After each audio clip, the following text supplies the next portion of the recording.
Hi guys, my name's Jody Klaire, and this month's interactive author will be a quick one for you. I wanted to give you an update on Beach to say thank you very much for your support. It's been lovely watching you guys read, lovely hearing your comments on the book, and it's really rewarding that you guys have enjoyed meeting Mabel and friends, so I hope that you also enjoy the rest of the series. An update on Noble Heart is that I'm waiting for my edits.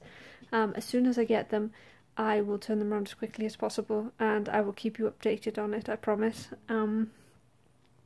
As for the questions you guys have sent in for me, I'm asked how difficult is it for me to write about a country that I live in, the place that I live in, and is it easier to write about somewhere else?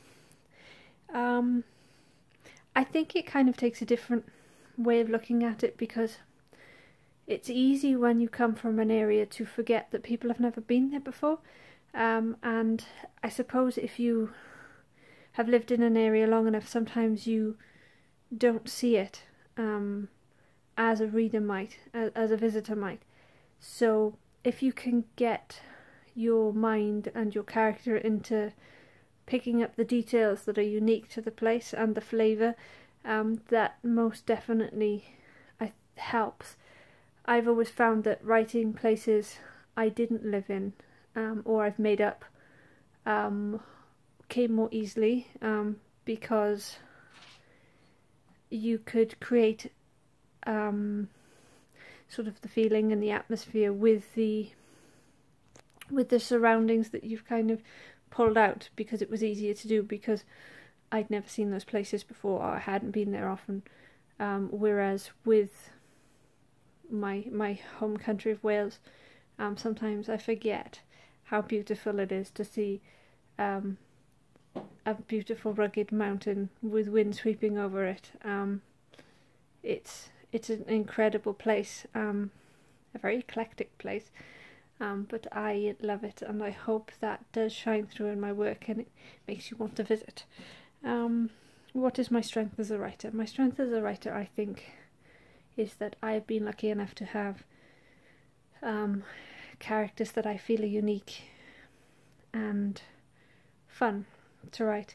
You know, my characters don't bore me on the page. I'm always excited to find out where they're going next and what they're doing, and they're constantly keeping me on my toes with planning. So I would like to think I have more strength than that, but that I think is probably the main one, and there's a lot of things I could improve on and I'm working on it.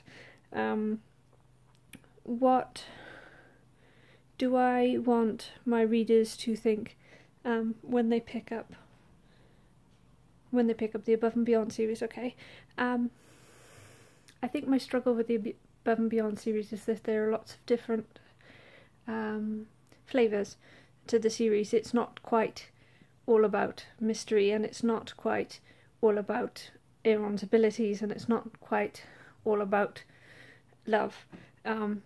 It's as close as I can get to how I feel is real life. So it's Aaron's story, so it's almost commercial women's fiction with a twist.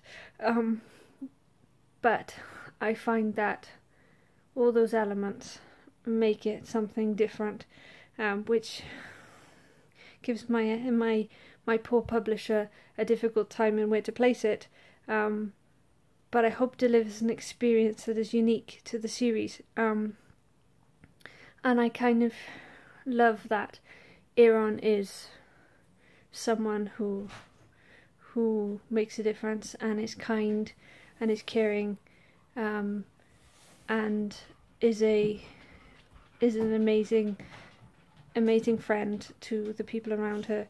So it's her story, so the genre is Aaron's genre, if that makes sense. So I would like them to say that I really love Aaron and I love meeting her, and I'd like to read more about it, please. Okay, so we want time for another question. Okay, well, there we go. What would I like to develop in my writing? My little Fergus has come up, and he's a very wet dog because he's been out in the rain, haven't you? Yes, handsome, yes. is that I think I could really improve on my ability to bring setting into a story. I am lucky enough that my editor has always pulled me to do more, and when I do it, I feel that it does make a difference. However, there's lots for me to improve on that area, so I will be working very hard on that. I'd also like to explore different POVs in a different context, and see how they can reimagine a story. So keep your eyes out for that. I don't know whether it'll work, but I'll try. Okay, so I think that's all for this month. I hope that you guys enjoy. Please keep sending me in your questions and your comments, and keep reading, and I hope that you enjoy this month's version of the Whistleblower. Bye guys. Big smiles.